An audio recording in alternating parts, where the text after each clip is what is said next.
మనీష మిత్ర షర్ట్కి ముద్దు పెట్టకపోతూ ఉంటే ఇక అక్కడే ఉన్న ఐరన్ బాక్స్తోని ఇక లక్ష్మి కోపంతోని మనీష మూతి మీద కాల్ చేస్తుందనమాట. ఏ లక్ష్మి ఏంటి నువ్వు చేసేది అని చెప్పి మనీష అరుస్తూ ఉంటే లక్ష్మి అంటుంది, నువ్వు మిత్ర గారికి దగ్గర అవ్వాలంటే ముందు నన్ను దాటి వెళ్ళాలి. నేను నిప్పులా కాల్చి పడేస్తాను నిన్ను కనీసం మిత్ర షర్ట్నైనా కూడా టచ్ చేయనిస్తానా, అందుకే ఈ వాత ఎలా ఉంది అని చెప్పి అడుగుతూ ఉంటుంది లక్ష్మి. అప్పుడు మనీష అంటుంది, నువ్వు ఏదో పెద్ద విన్నయ్యని అనుకుంటున్నావేమో, నాకు చాలా పెద్ద భారాన్ని నా కడుపులో నుంచి తీసేసావు. అసలు ఎలా ఈ ఫేక్ ప్రెగ్నెన్సీ నెట్టుకొస్తానా అని చెప్పి అనుకున్నాను, కానీ నువ్వు ఆ డాక్టర్ని తీసుకొచ్చి నాకే హెల్ప్ చేసావు. కానీ నేను ఈ తాళిని అడ్డు పెట్టుకొని అరవింద ఆంటీ చేతే నేను ఇంట్లో ఉండమని చెప్పించుకుంటానని నువ్వు ఎక్స్పెక్ట్ చేయలేదు కదా. సో ఫైనల్ విక్టరీ నాదే. ఎప్పటికైనా మిత్రని నేనే దగ్గర చేసుకుంటాను. నువ్వు దూరం అవ్వాల్సిందే, ఎందుకంటే ఎప్పటికైనా ఆడపిల్లని కనే ఛాన్స్ నాకే ఉంది. అందుకే అరవింద ఆంటీ నన్ను ఇంట్లో ఉండమన్నారు. నువ్వు నాకు ఇలాంటి ఎన్ని వాతలు పెట్టినా మిత్రకి నన్ను దూరం చేయలేవు అని చెప్పి మనీష అక్కడి నుంచి వెళ్ళిపోతుంది. మరోపక్క ఇటు దేవయాని ఏమో తన చేతికి అరచేతికి వాత పెడుతుంది కదా, అంటే వాత వచ్చేలాగా చేస్తుంది కదా జాను. ఇక దానికి వాతకి ఇక క్రీమ్ రాసుకుంటూ ఉంటుంది. ఇక అప్పుడే మనీష వస్తుంది రూమ్లోకి. ఏమైంది నీ మూతికి అని చెప్పి అనగానే ఇక మనీష మొత్తం చెప్తుంది, ఇలా అంతా జరిగింది, వాత పెట్టింది లక్ష్మి అని చెప్పి అనగానే అప్పుడు ఇక ఇదంతా కూడా దేవయాని చేతుకున్న వాచ్ ద్వారా మొత్తం వింటూ ఉంటారనమాట బయట జాను అలాగే వివేక్. పక్క దేవయాని చెప్తుంది మనీషతోని, ఆ లక్ష్మితో చాలా జాగ్రత్తగా ఉండాలి. అయినా అది ఆల్రెడీ కోపం మీద ఉంది. అరవింద అక్క నేను ఇంట్లో ఉందామని చెప్పి, మరి ఇప్పుడు దాని దగ్గరికి వెళ్ళకపోతే అయినా ఎప్పటికైనా నువ్వు ఆడపిల్లని కంటావనే కదా అరవింద్ అక్క నేను ఇంట్లో ఉండమనింది, లేదంటే ఎప్పుడో బయటికి గెంటిచ్చేసేదే అని చెప్పి ఈ మాట వింటారనమాట అటు వివేక్ జాను. ఇక జానుకి కళ్ళు నీళ్ళు వస్తాయి. నా వల్లే కదండి, అక్కకి గర్భసంచి ఉండుంటే ఖచ్చితంగా అరవింద అత్తయ్య చేత మాటలు పడేది కాదు అక్క. ఇక తను కూడా ఆడబిడ్డని కనే ఛాన్స్ ఉండేది. మనకిచ్చేసరికి ఇప్పుడు కనీసం అక్క తనకి గర్భసంచి లేదనే బాధపడట్లేదు. అనవసరంగా ఇప్పుడు మనీష తన జీవితంలో ఉంది, ఇప్పుడు మన వల్లే కదండి అని చెప్పి జాను వివేక్లు బాధపడుతూ ఉంటే అప్పుడే అక్కడికి లక్ష్మి వస్తుంది. ఏమిటి జాను ఎందుకు ఏడుస్తున్నావు అని చెప్పి అనగానే, నాకెందుకు చెప్పలేదక్క, అరవింద అత్తయ్యకి నువ్వు ఆడబిడ్డని కానిస్తేనే కదా అప్పుడే బావగారికి దోషాలు తొలగిపోతాయనే కదా ఇదంతా మనీషకి తను కనే ఛాన్స్ ఉందనే కాబట్టి ఇంట్లో ఉండమని చెప్పింది. నాకు ఇదంతా ఎందుకు చెప్పలేదు అని చెప్పి జాను అడుగుతూ ఉంటే, ఇదంతా నీకెలా తెలుసు అని చెప్పి లక్ష్మి అడుగుతుంది. ఎలా తెలిస్తే ఏమక్క, అసలు నాకు గర్భసంచి అనవసరంగా ఇచ్చావు, అసలు నాకు పిల్లలు పుట్టకపోయినా బాగుండేది, మేము విడిపోయినా బాగుండేది. నువ్వు మా కోసం ఆలోచించి మనీషాని అనవసరంగా నీ జీవితంలో మళ్ళీ ఆహ్వానించినట్టు అయింది, మా వల్లే కదక్క అని చెప్పి జాను వివేక్లు బాధపడుతూ ఉంటే, అలా అనకండి, నేను ఏనాడు నా గర్భసంచి మీకు ఇచ్చానని చెప్పి నేను ఎప్పుడు బాధపడలేదు. ఇదైనా తాత్కాలికమైన ప్రాబ్లం, దీన్ని నేను ఎలాగైనా సాల్వ్ చేస్తాను. మిత్రగారి దరిదాపుల్లో కూడా మనీషాని రానివ్వను.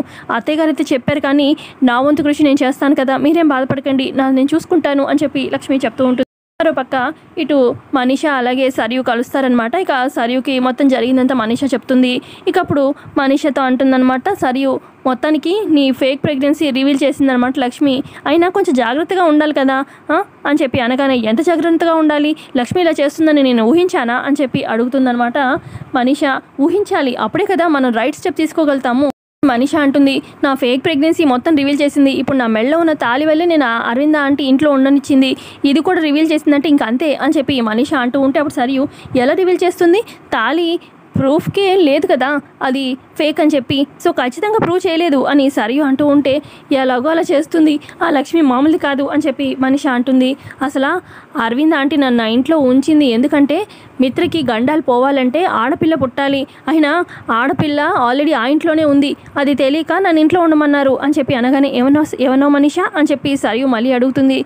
ఏముంది, నా తాళి వల్లే అక్కడ ఉండమన్నారు, అదే కదా చెప్తున్నాను అని మనీష అంటుంటే, కాదు ఆడపిల్ల అది ఇది అన్నావు అని చెప్పి మళ్ళీ సరియు అడుగుతూ ఉంటే అప్పుడు మనీష చెప్తుంది, అదే మిత్రకి యాక్చువల్లీ జున్నుతో పాటు లక్కీ కూడా పుట్టింది, వాళ్ళకి ఇద్దరు అననే, అవునా మరి నాకు ఈ విషయం ఎప్పుడు చెప్పలేదు అని చెప్పి సరియు అంటుంది.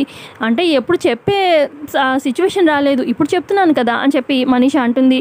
సరే అయితే నువ్వు ఆ ఇంట్లో ఉన్న లక్ష్మి సంగతి చూడు, నేను లక్కీ సంగతి చూస్తాను, లక్కీ నా ఇంటికి దూరం చేస్తాను అని చెప్పి అంటుంది సరియు. పక్క మిత్ర తన రూమ్లో ఫోన్ మాట్లాడుతూ ఉంటే లక్ష్మి వచ్చి పక్కన నించుంటుంది.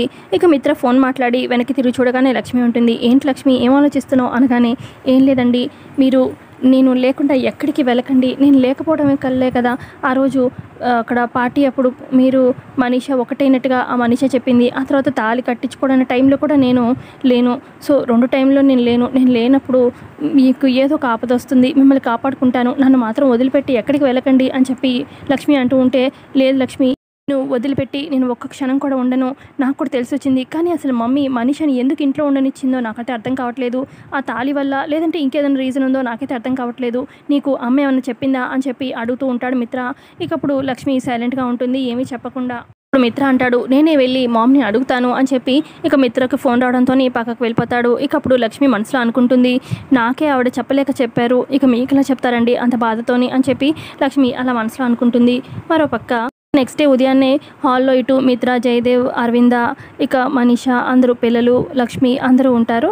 అయితే 2 వ్యక్తులు వస్తారనమాట. వాళ్ళని సరియు పంపిస్తుంది. సరియు ఏమో బయట కార్లో వెయిట్ చేస్తూ ఉంటుందన్నమాట.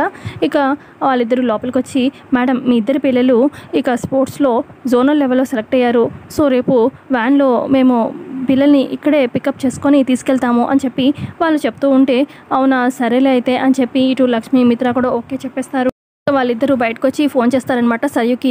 మేడం మీరు చెప్పినట్టుగానే మేము చెప్పాం మేడం, అయితే రేపు పొద్దున వచ్చి మేమే పిల్లల్ని తీసుకెళ్తాం, పికప్ చేసుకుంటామని చెప్పాము అని చెప్పి అనగానే, వెరీ గుడ్, రేపు పికప్ చేసుకొని మీరు నాకు ఆ పిల్లల్ని అప్పచెప్పాలి అని చెప్పి సరియు చెప్తుంది. సరే మేడం, ఆ పిల్లల్ని కిడ్నాప్ చేసి మీకే ఇచ్చేస్తాము అని చెప్పి వాళ్ళు చెప్తూ ఉంటే, ఇక సరియు అతను ఫోన్ పెట్టేసి ఇలా అనుకుంటూ ఉంటుంది, రేపు లక్కీ నా చేతికి వస్తుంది, ఆ తర్వాత గేమ్ ఎలా ఆడుతానో చూస్తూ ఉండు లక్ష్మి, మిత్ర అని చెప్పి అలా మనసులో సరియు అనుకుంటూ ఉంటుంది.